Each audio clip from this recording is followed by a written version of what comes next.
It was December 1975 when George and Kathy Lutz, along with their 3 children, moved into a beautiful Dutch colonial house at 112 Ocean Avenue in Amityville, New York.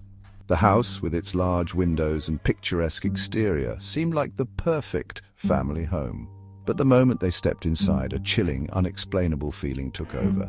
The air was thick with tension, as if the walls themselves were holding dark secrets. The Lutzes couldn't shake the strange sensation that something was watching them, waiting for them to make the first move. What they didn't know was that the house had a violent, terrifying history, one that would soon drag them into a nightmare beyond their worst fears. A horrifying truth lay hidden within the house. Just a year before, the previous owners, the DeFeo family, were brutally murdered in their sleep by their son, Ronald Butch DeFeo. He shot and killed 6 family members in cold blood, and it was said that no one heard a sound. The house was tainted with the blood of the innocent, and something in that place had been awakened. Shortly after the Lutzes moved in, strange occurrences began to unfold.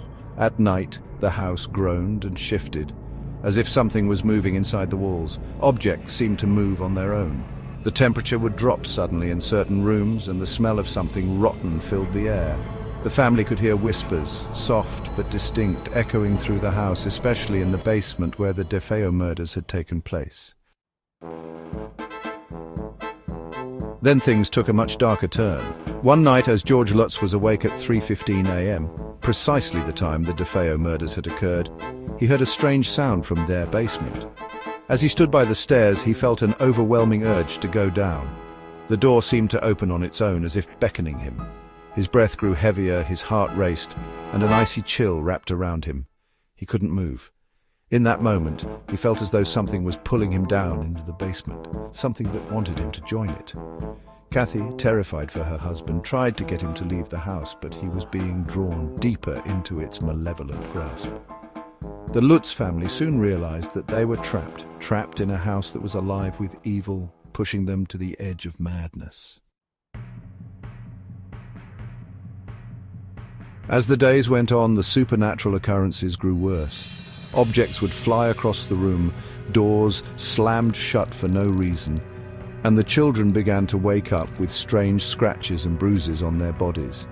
Kathy claimed that she was physically attacked, her skin burned by invisible hands, and George began having violent mood swings, something completely out of character for him. The house seemed to control them, forcing them into a state of fear and despair. It wasn't just the haunting whispers. It was as though an ancient evil had taken root inside the house, ready to claim its next victims. It was only after 28 days of terror that the Lutz family fled, unable to escape the overwhelming malevolence that seemed to have taken hold of their lives. This is the story of the Amityville Horror, a tale that remains etched in the minds of all who hear it. It serves as a warning. Some places, no matter how beautiful they may seem, may carry the weight of dark history that could drag you into its depths, never to return the same. But the question remains, was it truly haunted? Or did the Lutzes simply allow their fears to overpower them?